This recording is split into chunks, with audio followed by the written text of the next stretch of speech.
You know, one of the things that's really tough when you experience attachment trauma in childhood is that you always feel like nobody quite understands you. And the problem is that so much of therapy and the field of psychology and all of that have been studied by people who are academics and who, frankly, really haven't experienced a lot of that, right? They may have had some hardships in their life, but the fact that they are successful, the fact that they've gone to the big colleges, the fact that, you know, they have had access to all of these resources in order to accomplish what they've accomplished typically means that they have not experienced living in an abandoned house, right? They've not experienced growing up in a family that was broken apart by addiction and where neither parent was actively engaged in your life, right? They just haven't experienced a lot of those things, and they haven't experienced a lot of the very early traumas that oftentimes really affect the very clients that they work with. And so, you know, I mean, it's not to say that everything in the field of psychology just doesn't get trauma, but, you know, I've been an addict who has a recovering addict, and I've been sober now for 42 years. And when I read articles or I talk to people who talk about addiction who have never experienced it, it's very clear that they really don't have a visceral understanding of what that experience is like. You know, they may have had a conversation with a lot of people and they've looked at the research and they've got a lot of data, but that is very different from being able to really understand and appreciate and resonate with what you've experienced. And as somebody who has experienced a lot of that attachment trauma as a kid, I'm one of the few who have gone on to, to a career in psychology and and have written books and done all of these things. Most people who have gone through what I have gone through end up just not achieving much because there's a real broken sense of self that comes from growing up in a home where you feel as though you do not matter and where your parents just are not engaged in your life. There's a lot of conflict, addiction, and being shipped around to different family members and things like that, and a real disruption in your home life and never really feeling like there's a sense of home there. And that affects you in a couple of different ways. One is that as you start getting older, right, and get into adulthood, and you start meeting other people who grew up in, families that may have had some stuff, right? I mean, everybody has a drunk uncle that makes a scene at the Christmas party or whatever, right? I mean, there's always stuff going on. But at some level, there is at least some form of connection. There is, even if it's imperfect, there is some presence of parenting. There is enough stability and there is enough nurturing where most people come into adulthood with a fairly intact sense of self. And, this really came out in high relief when I was taking a class on play therapy when I was in graduate school. And we went around the room and all of the other students, all the other grad students, were answering a question that was posed by the teacher, which was, what did play look like in your family?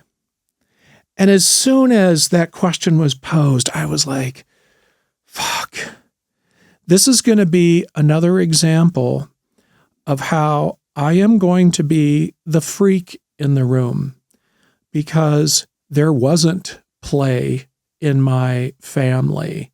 There just wasn't. It was ugly.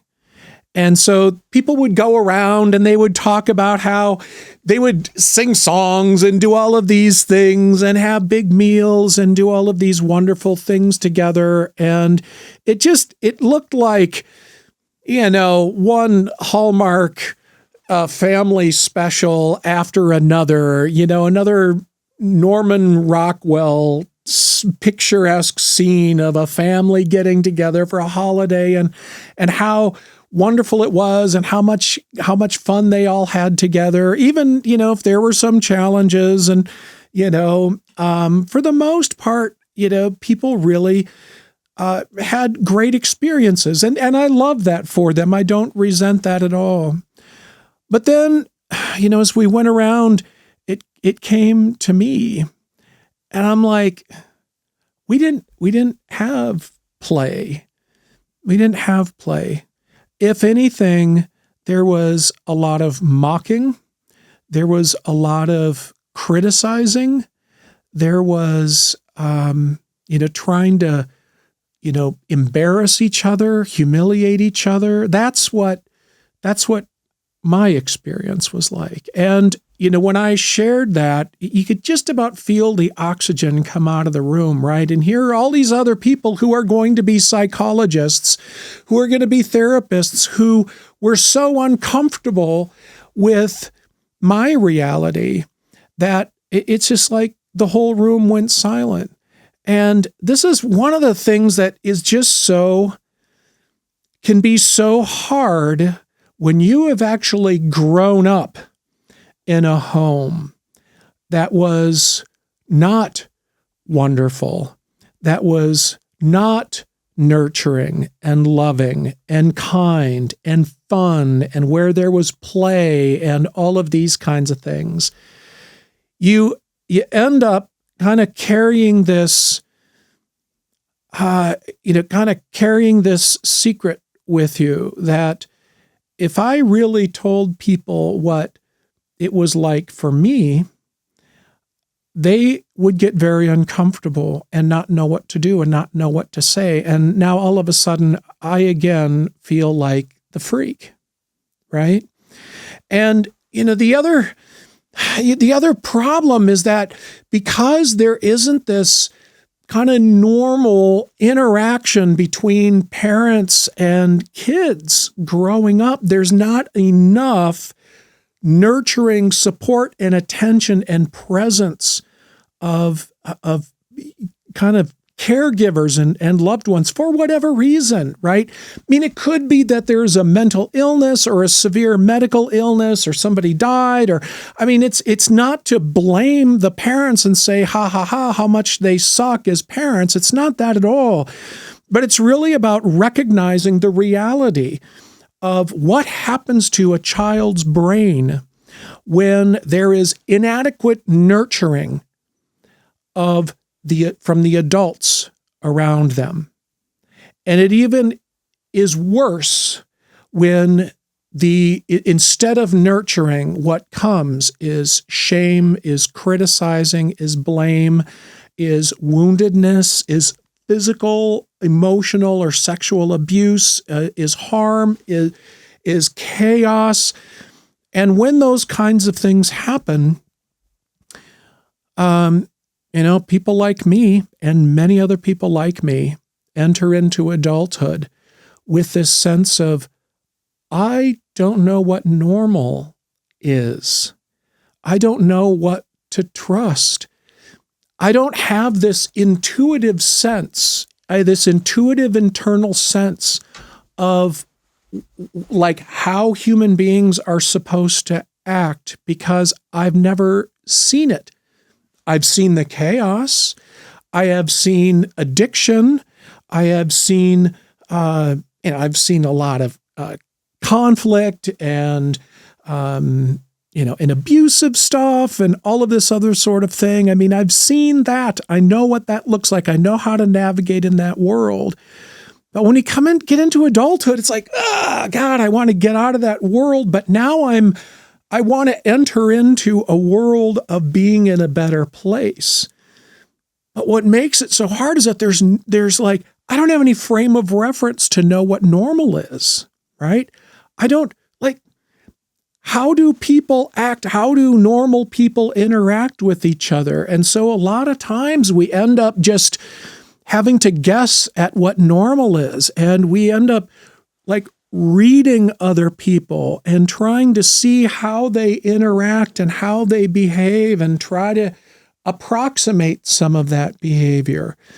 And because there isn't oftentimes a very clearly defined framework of the self, we can become very influenced by our context. And so in some situations, we may find ourselves acting in a certain way, based on how people around us are acting. We may, laugh at jokes we wouldn't necessarily laugh at in other places. We may do things or say things or kind of take on a persona in one situation that we may not in another.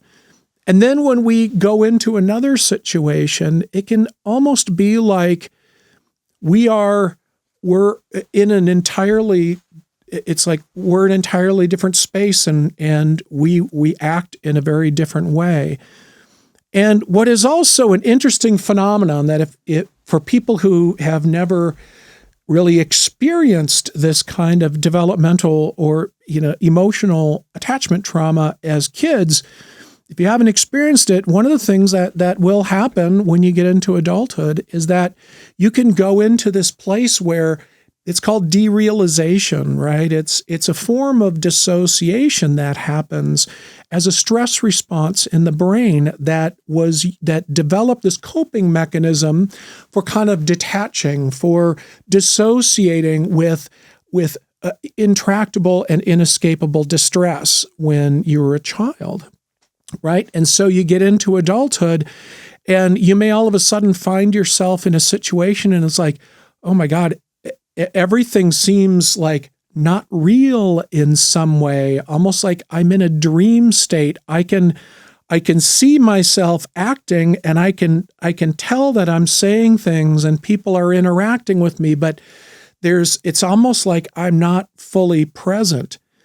And when you share that with somebody, particularly like a therapist, they're like, oh my God, you're psychotic, you're crazy.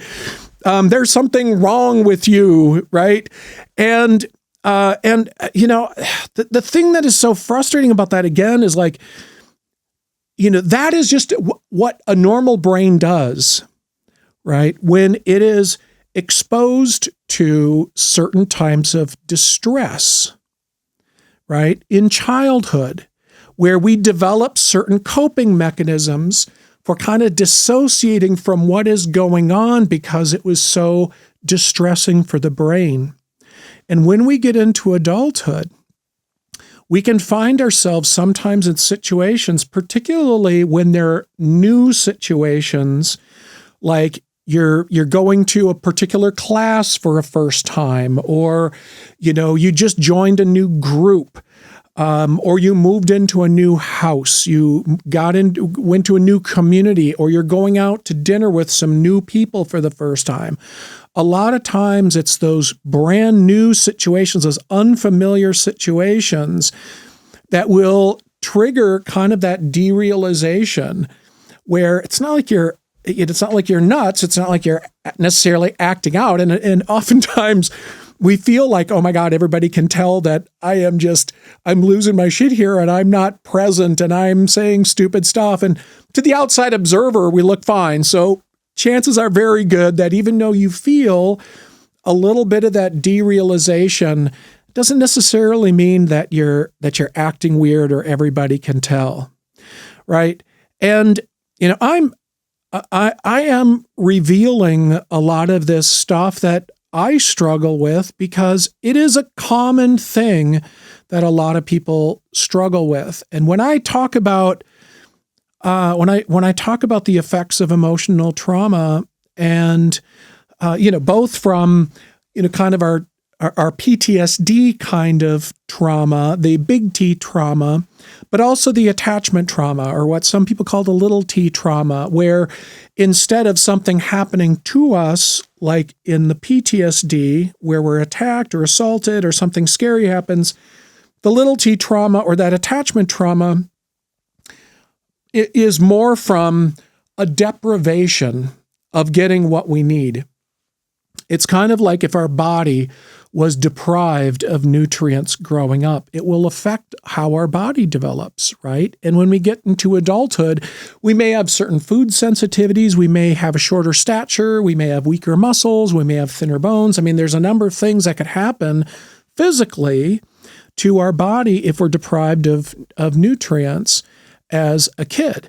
And, nobody would, if people understood like, oh yeah, well, they weren't fed. Of course, they're going to have some of these things. And we don't necessarily judge that they're, smaller and things like that. In fact, we may have a little bit more empathy for them, given their background. And this kind of happens with it among therapists a lot, particularly if they've never had these kind of experiences. They get into their practice, and I before I got into the field, I mean, I had gone and seen a number of therapists and had been diagnosed with all kinds of stuff, and none of them had any idea what was going on, really, because none of them had lived through the kinds of things that I lived through, so they didn't understand what that experience looks like or feels like. And so I think in this, I just decided to make this podcast kind of at the spur of the moment, and just literally threw on this jacket, came down, turned on the camera, and just started talking to share a bit about my experience and what the lived experience is of somebody who has experienced some of that attachment trauma and developmental trauma.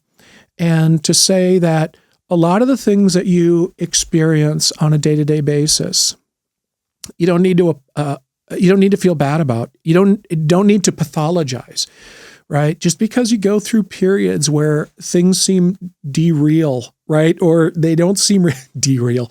There's the derealization, right? Where things just don't feel like you're kind of here. Or, there are just certain, you just get a wave of panic, or you get just this sense of urgency, like you just have to get up and go, or, any number of these just kind of emotional things where you just feel like, I must be nuts. I mean, there must be something broken with my brain. How come nobody else around me seems to struggle with that? How come other people can sit in a class and just sit there fine and pay attention and do their work and seem content hanging out with their friends and all of that, when all of that stuff is very, very difficult for me? And it's not out of a sense of I don't want to. I mean, I would love to be able to just sit still and sit through class, pay attention, hang out with people, and kind of do normal things. But there sometimes seems to be something going on with my nervous system and my brain and my emotions that make it very, very difficult to do that. And those difficulties were adaptive mechanisms that helped you survive, that helped your brain stay intact when you were experiencing either deprivation or some very scary stuff growing up. And it doesn't mean that you're nuts. It doesn't mean that you're crazy. And unfortunately, when you go to a lot of therapists who don't really have that visceral understanding of that, and you talk about how, you're kind of dissociating, right? Then all of a sudden it's like, oh my God, let's look at the DSM. Let's find out what mental illness you have. And it's like, that dissociation is not necessarily a sign that there is anything broken in your brain, right? It means that there's very likely some history of emotional deprivation or some scary events that happened in the past that are being triggered right now, right? And just remaining present with that without scaring it, without judging that, is very, very important.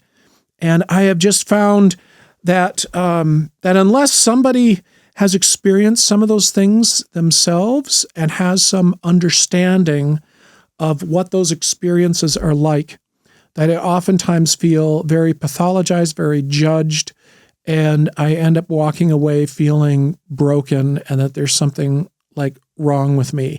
Even if they're well-intentioned, a lot of trauma-informed people, have learned some things about trauma, and kind of from a conceptual level, they understand, how the nervous system can be affected and what kinds of things might be triggering, and some techniques may be helpful in getting people to, reground in their body, find a new sense of safety, kind of downregulate, the panic response or that fight or flight response in the brain.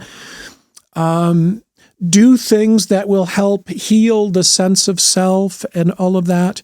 And so they have kind of many of them go through some training and they learn some skills and things like that. And I don't want to say that there's no value in that, but there is something very healing about being able to talk to somebody who can say, I know exactly what you're talking about because I have felt that.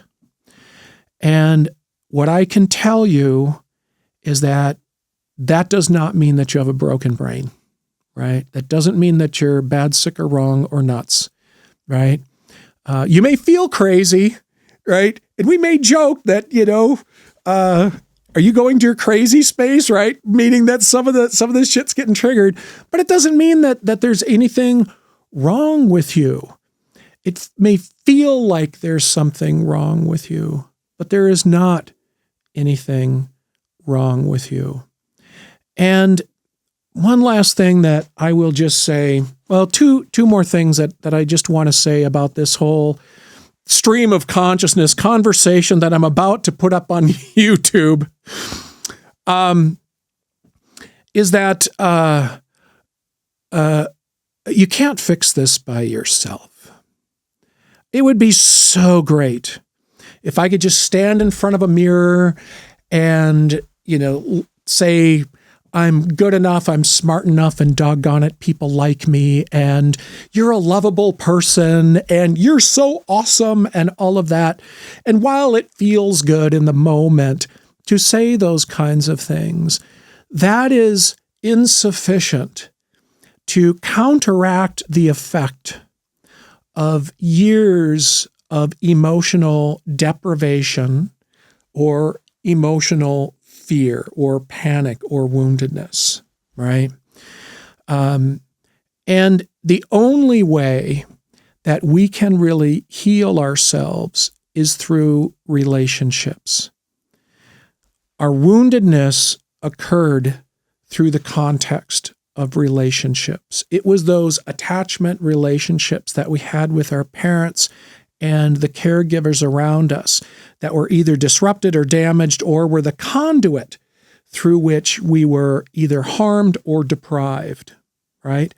And so in adulthood, we need to establish some of those emotional bonds, some of those attachment bonds with others so that we can re-experience being loved, feeling safe, being nurtured, being cared for, because it's those experiences within that relationship bond that will really have an impact on our own healing. Just reading a book will not do much.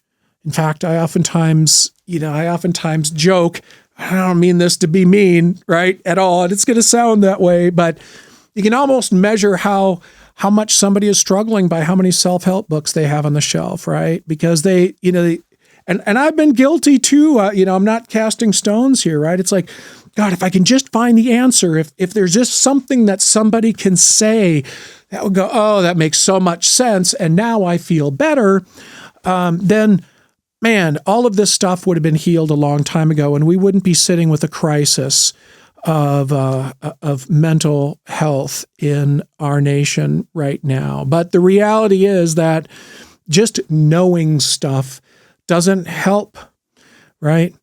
We need to make that emotional connection with a safe and healthy person in order for our own sense of self to be nurtured and to grow and to develop, right? And that is a really, really critical piece. The last thing that I want to say is that there's a myth out there that we can get over things that happened in our past, right? And I hate that phrase because, when people say, my God, man, just get over it, there's a bit of a judgment there and a lack of understanding about how attachment injuries are different from other forms of feeling hurt and things like that, right? I mean, if somebody betrays like a friend when you're a kid, betrays your trust, steals your bike, tells everybody that you're dumb, right? I mean, in the moment, you'll be like, oh, that was fucked up. And now I don't have a bike, and you might feel really bad, but 2 years later, you won't even remember that, right? I mean, you'll have so moved on. You'll have a new bike. That person will be out of your life. You'll have made new friends, and that just will not continue to affect you. But an attachment injury, a wounded part of our self-concept that occurs through the conduit of attachment bonds as a kid, those do not heal over time. They do not heal on their own. And so we can be 50 years old, 60 years old, 70 years old, and still like, I can't believe my dad didn't get me a pony or get me a puppy or took away my goldfish or whatever, right? And people look at you like, dude, that was 50 years ago. That was 20 years ago, whatever, let it go. Because they don't understand that certain types of wounds to the soul do not just clear out on their own. We have to heal them.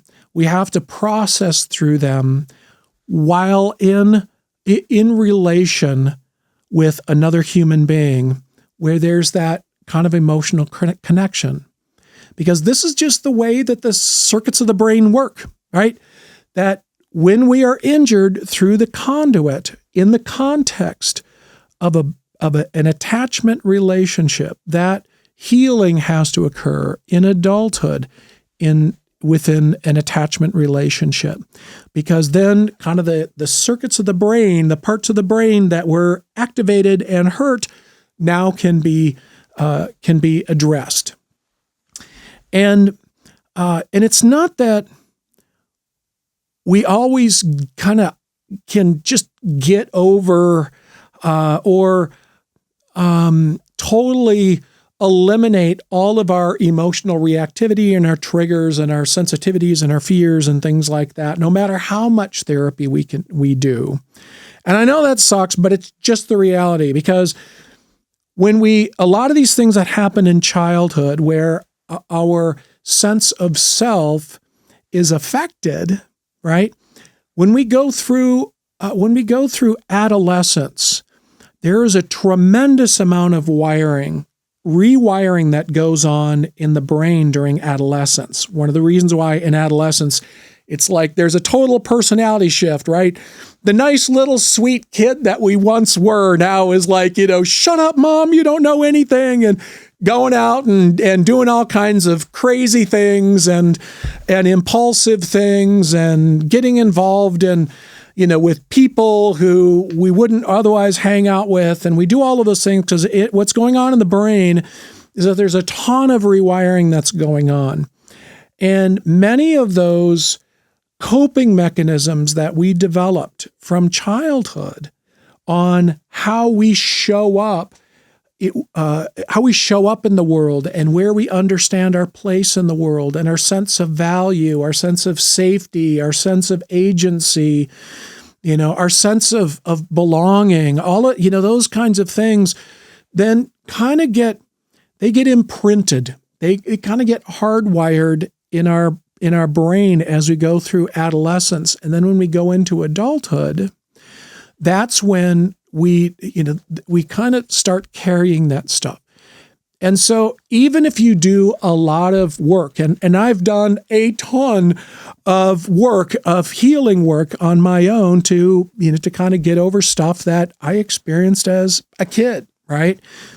And despite that, there are still times when I can feel certain things get triggered. Now I recognize that, yeah, that's happening, and it no longer, the kind of the feelings of, I'm unsafe, or I'm panicky, I can't trust anybody, or or nobody likes me, or I'm completely alone. Any of those kinds of things that start to pop up now, they no longer flood me. They no longer knock me out of the driver's seat of my own life.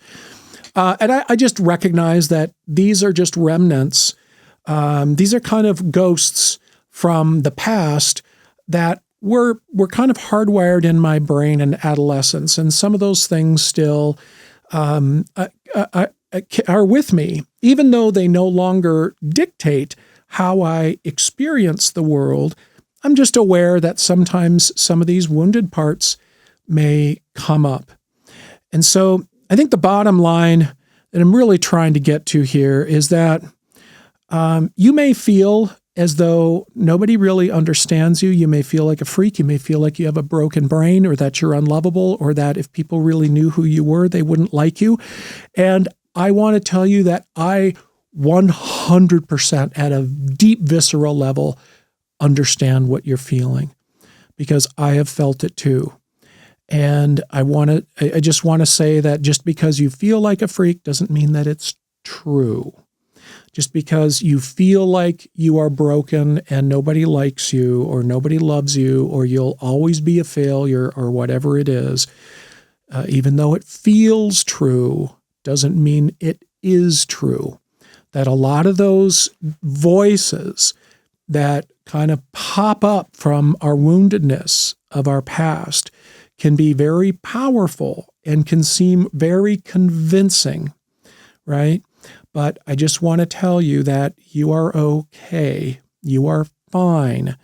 And just take the next little right step and find some good people to connect with, people who you can just share your experiences and just be open and vulnerable. And no matter what kind of crazy shit comes out of your mouth, that they won't necessarily judge it, and that you won't judge it, but rather you will see it coming from some woundedness of your past, whether that be injury or deprivation.